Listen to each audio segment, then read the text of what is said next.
So N Convention హాల్లో work చేసే workers కూడా చాలా మంది పాపం బాధపడుతున్నారు. మా పరిస్థితి ఏందని చెప్పి చాలా సడుంగున ఘోరంగానే మాకు సడుంగున ఇట్లా ఇబ్బంది పెట్టిరు. మాకు చెప్పలే మేము ఏరే దగ్గరైనా డ్యూటీ చూసుకునేది. మేము ఏంటంటే ఇప్పుడు మాకు పిల్లలకు చదువులు ఫీజులు కట్టాలంటే, ఇప్పుడు సంఘం గ్రూపులు కట్టాలంటే, మాకు చిట్టులు కట్టాలంటే, రెంట్ అయితే మంత్ 8,000 10,000 ఒక్కొక్కరికి కిరాయి కట్టాలంటే ఎక్కడి నుంచి తెచ్చి కట్టాలి సార్? మాకు సడన్గా మా పొట్ట మీద కొడితే ఎట్లా? మా ఇబ్బంది ఏంటి? ఎంత మీకు నెలకు జీతం ఎంత? మాకు 15,000 దాకా ఇస్తారు సార్. 15,000 ఇస్తారు. ఎప్పటి నుంచి పని చేస్తారు మీరు ఇందులో? 9 సంవత్సరాలు అంటే ఇప్పుడు మాకు ఇంట్లో 13 సంవత్సరాలు అవుతుంది సార్. ఇంట్లో డ్యూటీ చేపట్టి మేము 3,500 నుంచి మేము జీతం చేస్తున్నాం. ఇంట్లో ఇప్పుడు మాకు 15,000 ఇస్తుండు. మళ్ళీ జీతం పెంచే మొక్కల్ని ఇట్లా చేసిండు, ఇచ్చారు. రేపు ఈ నెల పెంచారు, ఈ నెల నుంచి పెంచుతామని చెప్పిండు సారు. మాకు మంచిగా ఉండే ఇందులో మాకు సడన్గానే తెలియకుండానే ఇట్లా చేసిరు. మరి మా పరిస్థితి ఏంటో మీరే చెప్పాలి సార్.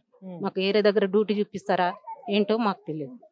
అంటే 15 సంవత్సరాల నుంచి చిన్న పని చేస్తారు. ఇళ్ళనే చేస్తున్నాం సార్. మేము ఏం చేసేవాళ్ళు అందులో? మేము కిచెన్ లో చేసేవాళ్ళం, జాడి కొట్టేటోళ్ళు. మీకు ఎంత ఉంటుంది జీతం? మాకు 13,000 సార్. 13,000. మరి ఎట్లా మరి ఇప్పుడు పరిస్థితి ఏంది? పరిస్థితి సార్ మాది రెంట్ కట్టుకుంటామే. మేము 7 సంవత్సరాలు అనుకున్నారా మరి ఇట్లా? అనుకోలేదు సార్. మేము నిన్న కూడా డ్యూటీకి వచ్చాం సార్. పొద్దున కూడా డ్యూటీగానే వచ్చాము. మేము పొద్దున కూడా డ్యూటీకి వచ్చాము. మేము ఇక్కడ ఇట్లా కుల్లగొడుతుందనంటే నాకు నిజంగానే హార్ట్ ప్రాబ్లం వచ్చినట్టు అయిపోయింది సడన్గా. ఇప్పుడు ఇంట్లో మాకు వెళ్ళాలంటే కొంచెం భర్తల గురించి ఇబ్బంది ఉంటాయి. మాకు ఒక్కొక్కరు చేసుకోవాలి, మా సంసారం నిలబెడుతున్నాం, నడిపిస్తున్నాం. ఇప్పుడు ఎలా చేసుకోవాలంటే మాకు ఎట్లా చేయాలంటే మాకు చాలా ఘోరంగా ఉంది. ఇప్పుడు మా పరిస్థితి ఎట్లా చేయాలి అని మాకు చాలా ఒక రకంగా ఉంది సార్. మంచిగానే చూసారు సార్. ఇప్పుడు వరకు సార్ వాళ్ళతో ప్రాబ్లం లేదు, ఏమీ లేదు. మాకు గవర్నమెంట్ నుంచే మరి ఇలా చేశారు. మరి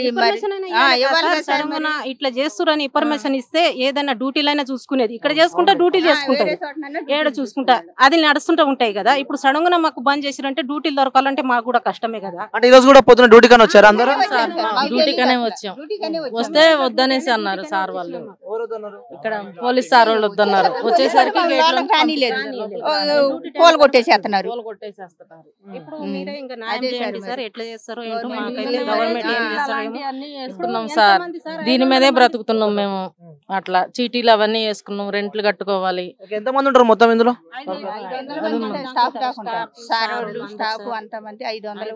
ఇంత మందికి పెడుతుందంటే ఏమైనా ప్రాబ్లమా సార్? ఇంత మంది సార్ వాళ్ళకు పెడుతుండ్రు అంటే పర్మిషన్లు లేక అక్రమేషన్లు లేకుండా ఇట్లా చేసిందంటే ఇన్ని సామాన్లు ఉంటే సామాన్లు ఎంత సామాన్ పార్టీ 2 రోజులు పార్టీ సామాను పార్టీలు సామాన్లు ఇప్పుడు పార్టీ నడుస్తున్నాయి. పెళ్లిళ్ళు ఉన్నాయి. పెళ్లిళ్ళు కూడా ఈ రోజు ఉండే.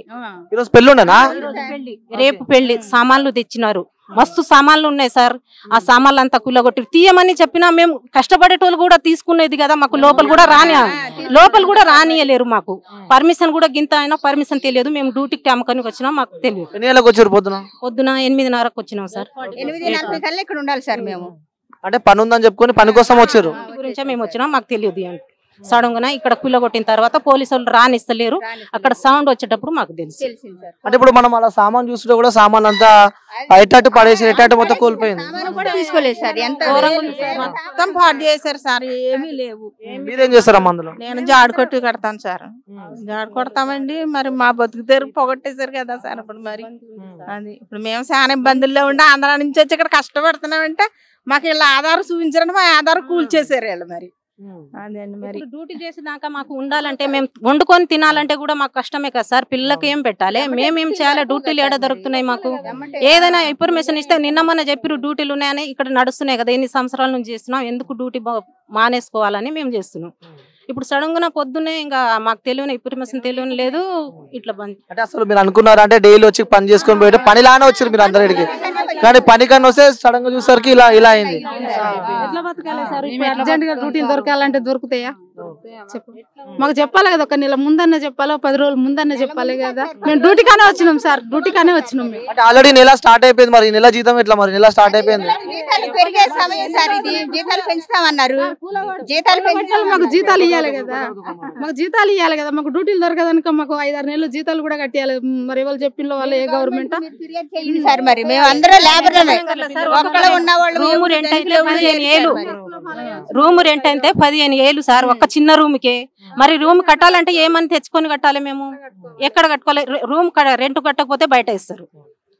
అప్పుడు ఎవరు ఇప్పుడు మాకు ఎట్లా? మా పరిస్థితి ఎట్లా? ఎవరు మాకు సాయం చేస్తారు? గవర్నమెంట్ చేస్తారా? అన్నం పెట్టిండు గవర్నమెంట్, ఎటు చెప్పకుండా కూల కొడితే ఎట్లా?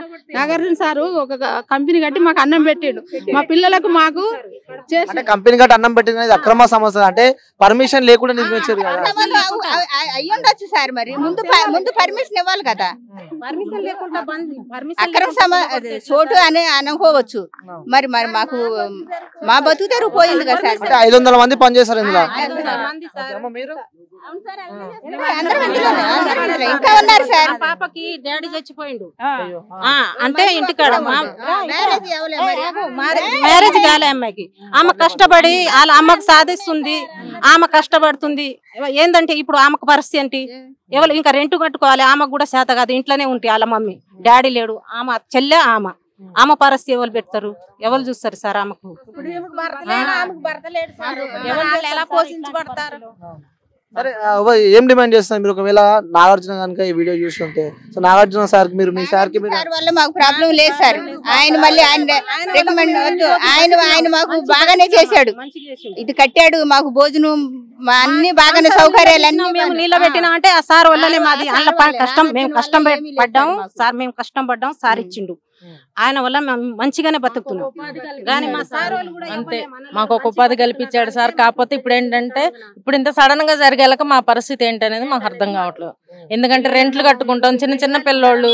మాది ఎక్కడ కాదు సార్, మాది ఎక్కడి నుంచో ఆంధ్రా నుంచి వచ్చి బ్రతుకుతున్నాం ఇక్కడ.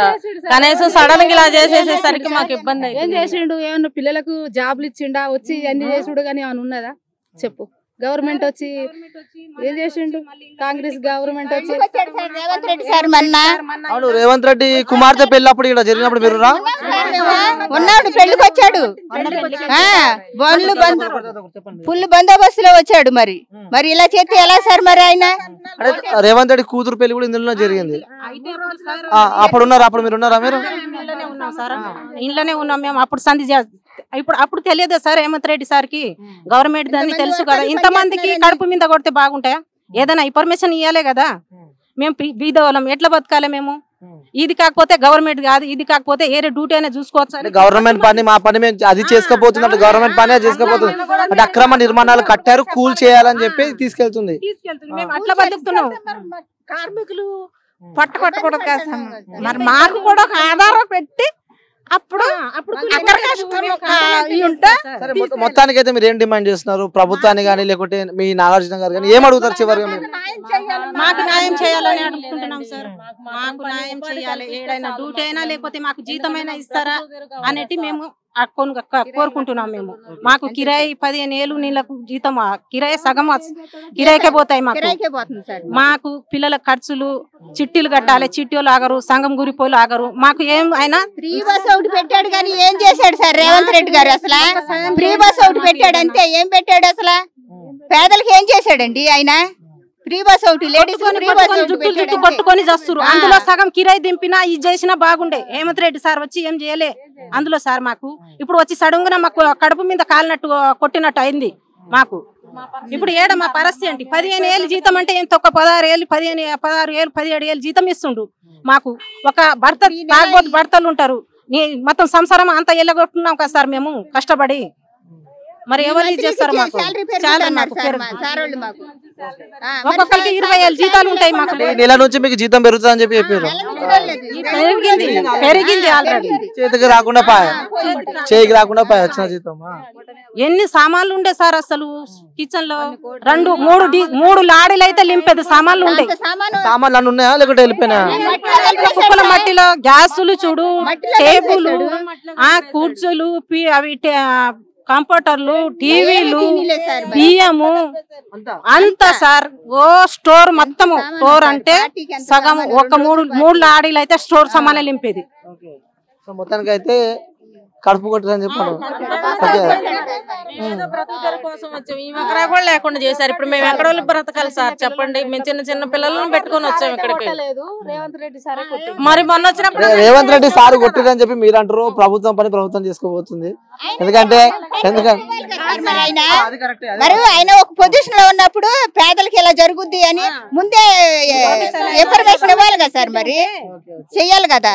అంటే చూడొచ్చు ఇక్కడ ఈ ఇన్కన్వెన్షన్ కి సంబంధించిన వర్కర్స్ చాలా మంది అయితే మనతో వాళ్ళ బాధను అయితే వ్యక్తం చేశారు. అంటే గత 10-15 సంవత్సరాల నుంచి వాళ్ళు ఇందులో వర్క్ చేస్తున్నారు. ఇప్పుడు మా పరిస్థితి ఏంది? సో ఈ రోజు కూడా అందులో మ్యారేజ్ ఉండనంటే ఈ రోజు రేపు కూడా మ్యారేజ్ ఉంది. సో ఎక్కడి సామాన్లు కూడా అక్కడనే మొత్తాన్ని నీలమట్టం చేశారని చెప్పి కూడా వీళ్ళు మా పరిస్థితి ఏందని చెప్పి కూడా వీళ్ళ ఆవేదన అయితే వ్యక్తం చేస్తున్నారు. సో వేచి చూడాల్సి ఉంది. కెమెరామెన్ బబ్లుతో అనిల్, హైదరాబాద్, మాదాపూర్.